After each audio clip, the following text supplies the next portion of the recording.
तो फाइनली आप लोगों के लिए मैंने इस वीडियो को 2 पार्ट में डिवाइड किया। तो सबसे पहले होता है आपका इंट्रो सारांश के वीडियो से, साथ ही इसके बाद आपका इंट्रो जीवन परिचय के वीडियो से होता है। इस दोनों ही वीडियो के एंड में आपको मिलता है एक छोटा सा चैलेंज, जिसमें मैं आपसे पूछता हूँ कुल 15 सवाल। यदि आप इस 15 सवाल में से 10 सवालों का जवाब भी दे पाते हो तो इससे मुझे और आपको ये बात पता चलती है कि आपने सच मुझे इस वीडियो को पूरे कंसिस्टेंसी के साथ देखी है।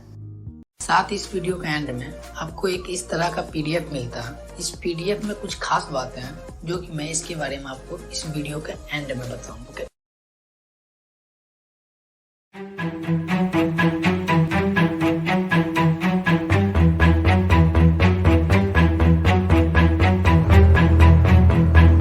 भूषण रीतिकाल के रीतिमुक्त धारा के कवि हैं। इन्होंने ही कवित्व की रचना की है।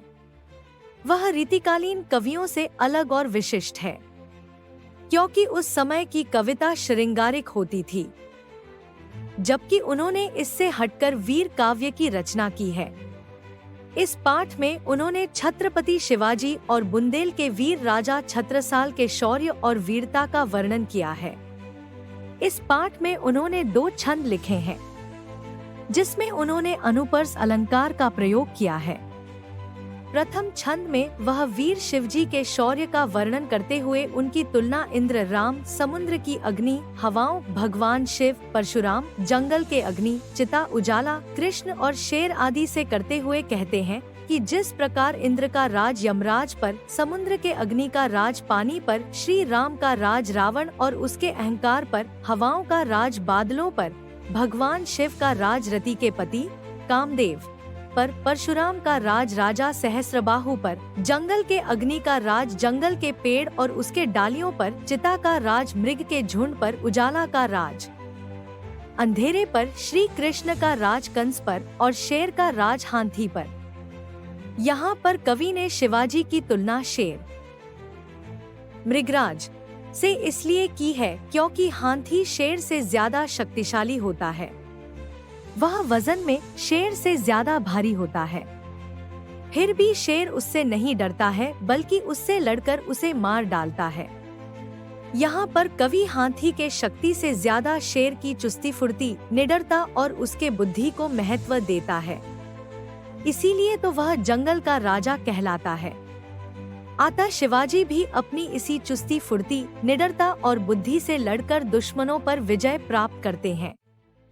दूसरे छंद में वह छत्रसाल के शौर्य और उसके तलवार का बखान करते हुए कहते हैं कि जिस प्रकार सूर्य का किरण निकलते ही अंधकार को खत्म कर देता है, उसी प्रकार छत्रसाल का तलवार भी म्यान से निकलते ही हाथियों के झुंड अर्थात शत्रुओं को खत्म कर उस पर विजय प्राप्त कर लेता है। उनकी चमचमाती तलवार ऐसे चलती है मानो जैसे नागिन अपने शत्रु के गले से लिपटकर उसे मार रही हो। उनकी तलवार इतनी तेज गति से दुश्मन सिर को अलग कर रही मानो जैसे कोई भगवान शिव को मुंडमाला अर्पित कर खुश चाहता हो। उनकी तलवार इस प्रकार शत्रु के सिर को काट रही है मनो जैसे माँ काली के रूप में रक्तबीज का सहार कर रही हो। कवि यहाँ पर छत्रसाल की तलवार की प्रशंसा इसलिए करते हैं क्योंकि छत्रसाल तलवार के युद्ध में निपुण थे। ई रहलस तोहनी लोगन के सवाल। अब जल्दी से दाओ इन सवालन के जवाब।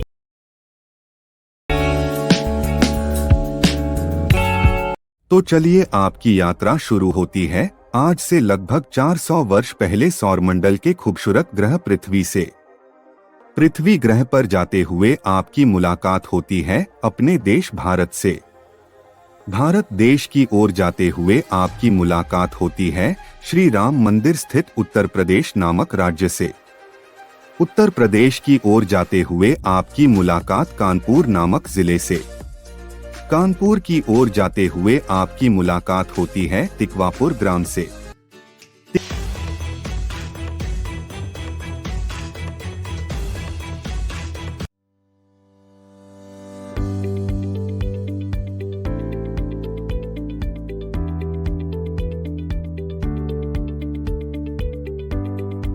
ग्राम के अंदर जाते हुए आपकी मुलाकात होती है रत्नाकर त्रिपाठी और उनके 2 छोटे लड़कों से, जिसमें एक का नाम चिंतामणि और दूसरे का नाम मतीराम है।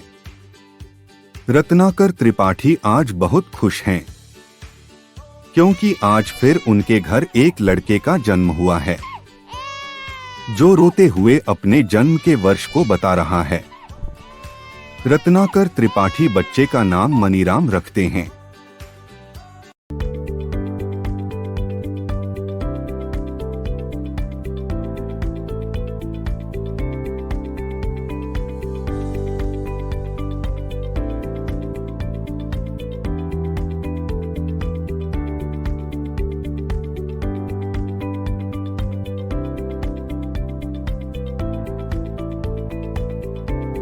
रत्नाकर त्रिपाठी के तीनों ही पुत्र बड़े होकर कवि बनते हैं, जो कि रीतिकालीन कवियों में से एक थे। परंतु उनके छोटे पुत्र मनीराम की लिखी कविता उतनी सफल नहीं हो पाई जितना वह चाहते थे, चूंकि उस समय की कविता श्रृंगारिक होती थी और रीतिबद्ध धारा के अनुकूल अर्थात रीति में बंधकर लिखी जाती थी। इसी कारण वश मनीराम की लिखी कविता श्रृंगारिक कवियों के भीड़ में गुम हो जाती थी। इसलिए मनीराम के मन में वहां से अलग हटकर रीति से मुक्त और स्वतंत्र होकर वीर काव्य की रचना करने का विचार आता है, और वह इस प्रकार के काव्य को लिखना शुरू कर देते हैं। इसी वीर काव्य के रचना के दौरान उनकी मुलाकात चित्रकूट के सोलंकी राजा रुद्रसाह से होती है। रुद्रसाह इनके वीर काव्य की रचना में पिरोए गए अलंकार और शब्दों के सजावट को देख वे इनको भूषण नाम की उपाधि देते हैं।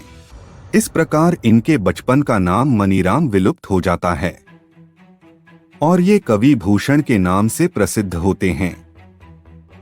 भूषण वहीं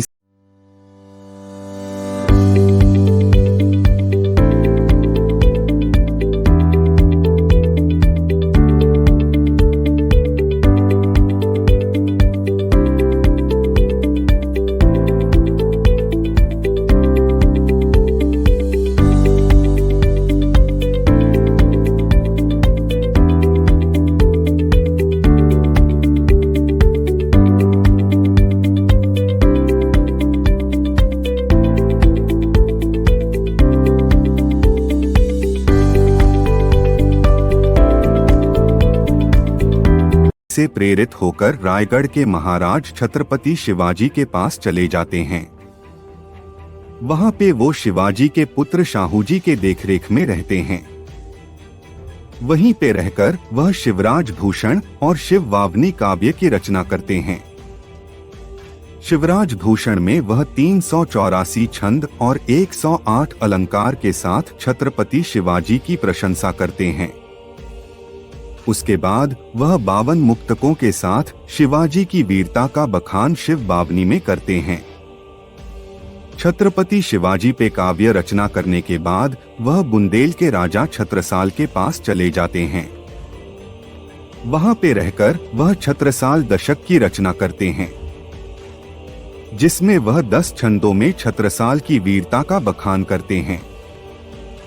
इस प्रकार वह विभिन्न राजाओं के पास आश्रय लेते हुए भूषण हजारा, भूषण उल्लास, दूषण उल्लास, कवित्त जैसे काव्य की रचना करते हैं।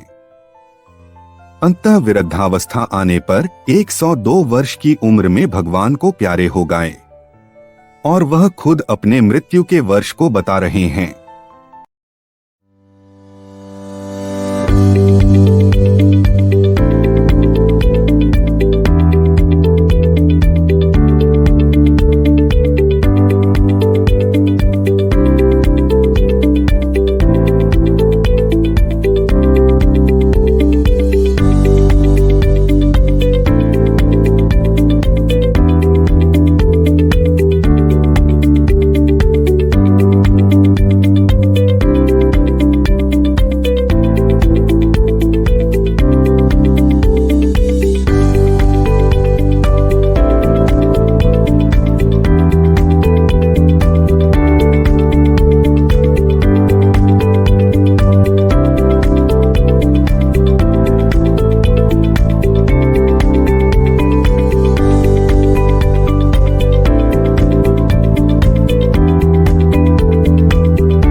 क्या आप रेडी हो?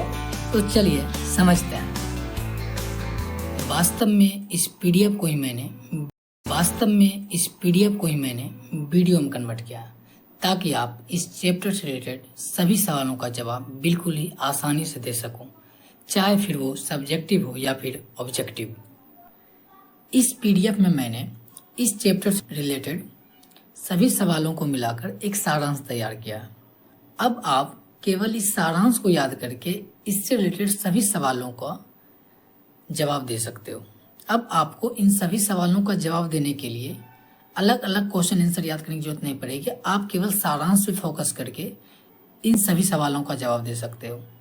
अब यदि कोई आपसे 2 नंबर का सवाल पूछता है फिर भी आपके पास जवाब है, यदि आपसे कोई 5 नंबर वाला सवाल पूछता है फिर भी आपके पास जवाब है, यदि कोई इससे रिलेटेड 1 नंबर वाला सवाल पूछता फिर भी आपके पास जवाब है। यानी सारा सॉल्यूशन बस इस सारांश में छिपा हुआ है। अब आपका फोकस इस सारांश पे होगा, आपका माइंड क्लियर हो जाएगा। पहले क्या होता था, आपको लगता था कि मुझे बहुत सारे क्वेश्चन वगैरह याद करने हैं, बहुत सारे ऑब्जेक्टिव रट्टा मारना है। अब वो चीज नहीं होगा। अब यहाँ पे क्या है, बस ओनली फॉर ये 2 पेज याद करने हैं आपको और आपके सारे सवाल का सॉल्यूशन आपको मिल गया।